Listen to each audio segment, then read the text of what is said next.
শ্রীকৃষ্ণ আমাদের জীবনকে সঠিক পথে চালিত করার শিক্ষা দেন।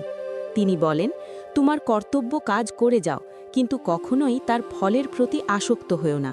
জীবনে সুখ দুঃখ আসবেই, কিন্তু আমাদের মনকে স্থির রাখতে হবে। শ্রীকৃষ্ণ শেখান যে আত্মা অমর, তাই কোনো কিছুর জন্য অতিরিক্ত ভয় বা দুঃখ পাওয়া উচিত নয়। তিনি আরও বলেন, মনই মানুষের বন্ধু, আবার মনই মানুষের শত্রু। তাই মনকে নিয়ন্ত্রণ করাই জীবনের সবচেয়ে বড় জয়। যখনই জীবনে অন্ধকার নেমে আসে, তখন বিশ্বাস রাখো, ভগবান সবসময় আমাদের সাথে আছেন। এই শিক্ষাগুলো মেনে চললে আমরা জীবনে শান্তি, শক্তি ও সঠিক পথ খুঁজে পাব।